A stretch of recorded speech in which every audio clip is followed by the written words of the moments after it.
Mixing করা শেষ। দেখুন কতটা উপরের দিকে উঠে আসছে। এইভাবে বানালে কম বেশি সবাই পছন্দ করে, ছোট বড়।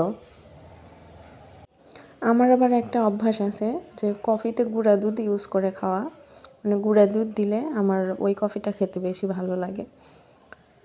গরুর দুধ চাল করে ওইটা দিলে ভালো হয়, তবে কেমন জানি আমার মনে হয় গুঁড়া দুধে একটু বেশি জমে আমার কাছে, তাই আমি গুঁড়া দুধ অ্যাড করে দিচ্ছি পরিমাণ মতো।